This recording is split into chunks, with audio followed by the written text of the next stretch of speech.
کہتے ہیں رد المحتار فتاوی شامیہ مسئلہ ہے، ما اخذته الزانیۃ ان کان بعقد الاجارۃ فحلال عند ابی حنیفہ رحمہ اللہ تعالی۔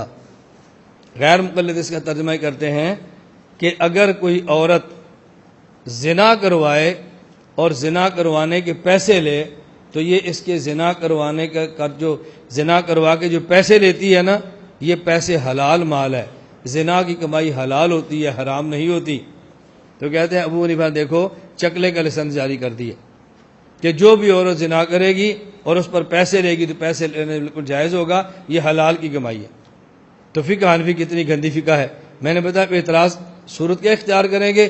امام صاحب نیک آدمی تھے، یہ مسئلہ انہوں نے نہیں لکھا، بعد میں لکھا اور ان کے کھاتے ڈال دیا۔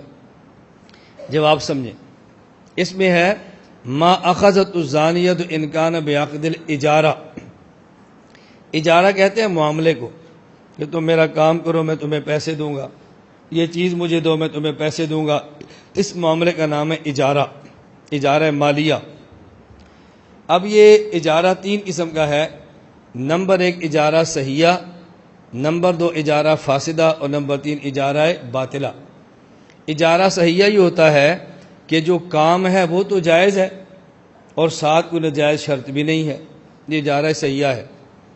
اور اجارہ فاسدہ جو کام ہے وہ تو جائز ہے لیکن شرط ایسی لگا دی کہ جس شرط کی وجہ سے کام ناجائز ہو گیا۔ گارڈ رکھا بھی رات پہرا دو گے اور ساتھ ہماری شرط ہے کہ ہمارے ساتھ لوڈو بھی کھیلو گے، ہمارے ساتھ تاش بھی کھیلو گے، ہمارا وقت بھی پاس کراؤ گے، یہ اجارہ فاسدہ ہے۔ اور اجارہ باطلہ کہ جو کام ہے سرے سے وہ کام ہی ناجائز ہو، سرے سے وہ کام ہی، خنزیر ہم تمہیں بیچنا چاہتے ہیں تم لوگے، خنزیر کی بیع ہوتی نہیں ہے، یہ اجارہ باطلہ ہے۔ تو اجارہ صحیحہ، اجارہ فاسدہ اور اجارہ باطلہ، یہ بات سمجھیں۔ اب یہاں دو مسئلے ہیں کہ عورت نے زنا کیا اور اس پر پیسے لیے، یہ پیسے حرام ہیں یا حلال۔ نمبر دو، زنا پر اس عورت کو حد لگے گی یا نہیں لگے گی، یہ الگ مسئلہ ہے۔ ہم اس کو جائز بھی نہیں کہتے، حرام سمجھتے ہیں، اور حد کے بھی قائل ہیں، حد کا انکار بھی نہیں کرتے۔ اور یہ جو مسئلہ ہے اس میں اصل مسئلہ کیا تھا اور انہوں نے ترجمہ کیسے کیا، عبارت دیکھے تو بات سمجھ آئے۔ ما اخذتہ الزانیہ، وہ پیسے جو زانیہ نے لیے ہیں، ان کانا ہوا، وہ پیسے جو زانیہ نے لیے ہیں، بعقد الاجارہ، وہ اجارہ زنا کی وجہ سے ہیں تو حلال ہیں امام ابو حنیفہ کے یہاں۔ یہ ترجمہ غیر مقلد کرتے ہیں۔ عورت نے کسی آدمی سے اجارہ زنا کیا کہ تم مجھ سے زنا کر لو مجھے اتنے پیسے دے دو، تو یہ پیسے امام صاحب کے حلال ہیں، جبکہ عبارت کا ترجمہ یہ نہیں ہے۔ آپ سمجھیں، ما اخذت الزانیہ، عورت نے جو پیسے لیے ہیں، ان کانا، یہ کانا میں ہوا ضمیر، یہ جو زانیہ کے اندر زنا ہے نا اس کی طرف لوٹ رہی ہے۔ جیسے اعدلوا هو اقرب للتقوی، ہوا نسبت ہے اعدلوا کے اندر جو عدل ہے نا اس کی طرف ضمیر لوٹتی ہے، اعدلوا هو اقرب۔ ان کانا، یہ جو زنا ہے، بعقد الاجارہ، یہ بات سببیت کے لیے نہیں، یہ بات تلبس کے لیے ہے۔ کیا مطلب؟ ایک آدمی نے عورت کو کام کے لیے رکھا کہ اتنے پیسے لو جھاڑو دے دیا کرو، اتنے پیسے لو صفائی کر دیا کرو، معاہدہ ہو گیا۔ جب بات طے ہو گئی اس کے بعد کہا کہ ہماری ایک شرط ہے کہ میں تم سے بدکاری بھی زنا بھی کروں گا۔ اب دیکھو یہ جو زنا ہے یہ کیا ہے؟ متلبسن بعقد الاجارہ، متلبسن، عورت کے ساتھ اجارہ زنا نہیں ہے، عورت کو رکھا ہے مزدوری کرنے کے لیے، اور جب مزدوری کے ساتھ معاملہ طے ہو گیا ہم تمہیں 5000 ماہانہ دیں گے، تم یہ کام ہمارے گھر کا کیا کرو گی، ہو گیا طے، تنخواہ طے ہوگی، ساتھ ہماری شرط ہے کہ میں تجھ سے زنا بھی کروں گا۔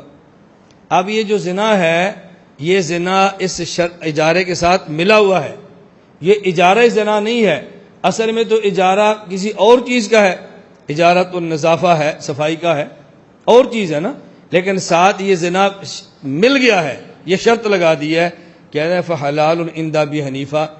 ایک عورت کو رکھا ہے مزدوری کے لیے اور بعد میں شرط لگا دی زنا کی، یہ عورت مزدوری کی اور مزدوری کی وجہ سے پیسے لیے، ما اخذت الزانیہ، یہ جو عورت نے پیسے لیے ہیں نا، اور صورت یہ ہے کہ زنا کے ساتھ شرط بھی لگی ہوئی ہے، تو یہ پیسے حلال ہیں امام ابو حنیفہ کے ہاں۔ کیوں؟ یہ جو عورت پیسے لے رہی ہے یہ زنا کے نہیں ہے، یہ پیسے اپنی اس مزدوری کی ہے برتن دھونے اور صفائی کے جس پر اس کا معاہدہ ہوا تھا۔ اب سمجھ آ گئی؟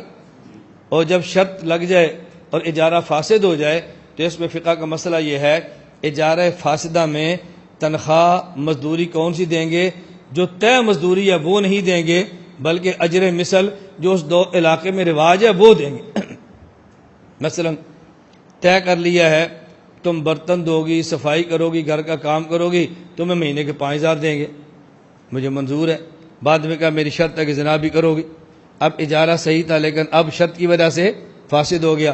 اب یہ عورت 1 ماہ کام کرتی رہی، زنا نہیں، کام کرتی رہی، لیکن اجارہ تو فاسد ہوا نا شرط کی وجہ سے، وہ زنا نہیں کر رہی، شرط یہ تھی۔ اور اگر اس نے زنا کر بھی لیا، اب جو تنخواہ لے رہی ہے وہ زنا کی وجہ سے یا اصل کام کی وجہ سے؟ کیوں؟ جو تنخواہ طے ہوئی ہے اس میں زنا نہیں تھا، زنا کی شرط تو لگائی ہے تنخواہ کے طے ہونے کے بعد، لیکن چونکہ زنا کی شرط لگ گئی اب اجارہ فاسدہ ہو گیا، اب اس کو 5,000 تنخواہ نہیں دیں گے، دیکھیں گے اس گاؤں میں اس محلے میں یہ کام کرنے کی عورت تنخواہ کتنی لیتی ہے۔ اگر 3,000 لیتی ہے تو اس کو 3,000 دیں گے، 4 لیتی ہے تو 4 دیں گے، 6 لیتی ہے تو 6 دیں گے۔ اب متعین مزدوری ختم ہو جائے گی، جو مزدوری چل رہی ہے وہ دیں گے، اسے کہتے ہیں مہر اجر مثل۔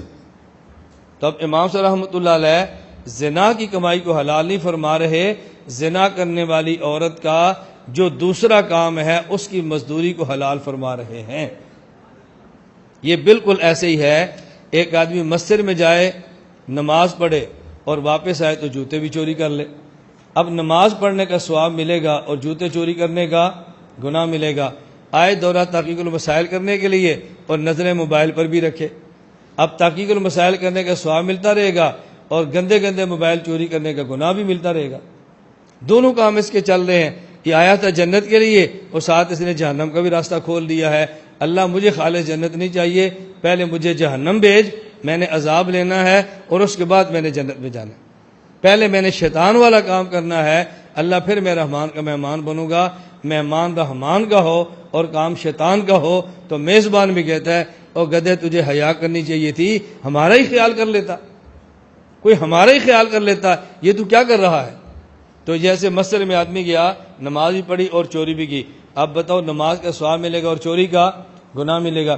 اس عورت نے کام کی تنخواہ لی ہے، ساتھ زنا کیا ہے تو زنا کا گناہ ملے گا اور اپنی مزدوری پر جو تنخواہ ہے اس کے لیے حلال ہو جائے گی۔ اور اس میں بسا اوقات صرف شبہ پڑ جاتا ہے حضرات صاحبین کی وجہ سے کہ صاحبین فرماتے ہیں کہ یہ حرام ہے۔ وہی جب امام صاحب کہتے ہیں حلال ہے تو صاحبین کہتے ہیں کیوں حرام ہے؟ وجہ کیا ہے؟ اس کی وجہ بڑی صاف لکھی ہے، وَإِن كَانَ بِغَيْرِ عَقْدٍ فَحَرَامٌ اتِّفَاقًا لِأَنَّ أَخَذَتْهُ بِغَيْرِ حَقٍ، یعنی صاحبین کا موقف یہ ہے کہ اگر اس کو اجارے کا حصہ بنا لیا اب مال حرام ہو گیا۔ امام صاحب فرماتے ہیں اجارے کا حصہ نہیں اس لیے حلال ہو گیا، اس کا معنی کہ نزاع لفظی یا نزاع حقیقی نہیں۔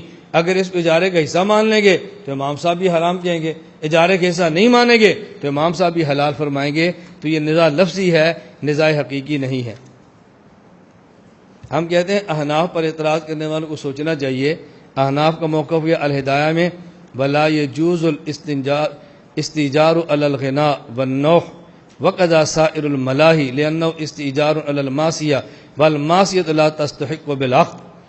ہمارا موقف یہ ہے کہ کسی عورت کو صرف گانے کے لیے رکھنا یہ بھی جائز نہیں ہے۔